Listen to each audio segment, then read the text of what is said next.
प्राचीन नगरी उज्जैन में राजा विक्रमादित्य का भव्य राजमहल था। राजा सिंहासन पर विराजमान थे, चेहरे पर तेज, आंखों में न्याय की चमक। प्रजा उन्हें वीर ही नहीं बुद्धिमान भी मानती थी। एक दिन दरबार में एक रहस्यमय साधु आया, केसरिया वस्त्र, गंभीर मुख और रहस्यमय आभा। उसने कहा, राजन, यदि आप सच्चे धर्मराज हैं, तो श्मशान से बेताल को लाकर मुझे सौंपिए। राजा ने बिना हिचक स्वीकार कर लिया। अमावस्या की रात राजा अकेले श्मशान की ओर बढ़े। चारों ओर नीला चांदनी प्रकाश, जलती चिताएं, धुआं और सन्नाटा। वातावरण भयावह था, पर राजा निडर थे। पीपल के पेड़ पर उल्टा लटका था बेताल, आंखों में अजीब चमक, चेहरे पर रहस्यमय हंसी। बेताल बोला, राजन, मैं कहानी सुनाऊंगा। उत्तर दिया तो मैं भाग जाऊंगा।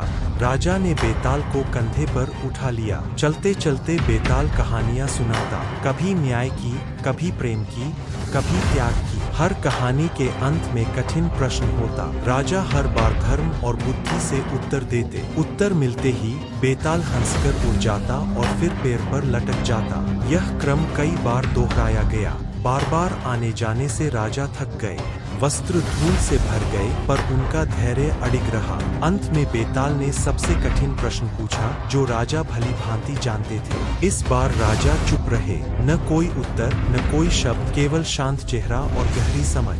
बेताल मुस्कराया, उसका डरावना रूप शांत हो गया। उसने कहा, राजन, यही सच्ची बुद्धि है। हर प्रश्न का उत्तर शब्दों में नहीं होता। उसने साधु की चाल और आने वाले खतरे का भेद राजा को बता दिया। भोर का प्रकाश फैल गया, राजा संकट से बच गए। उज्जैन लौटते हुए उनके चेहरे पर शांति थी, क्योंकि उन्होंने साहस, बुद्धि और संयम तीनों को जीत लिया था। सीख, बुद्धिमानी केवल बोलने में नहीं, सही समय पर मौन रखने में भी है। धैर्य और धर्म शक्ति से बड़े होते हैं।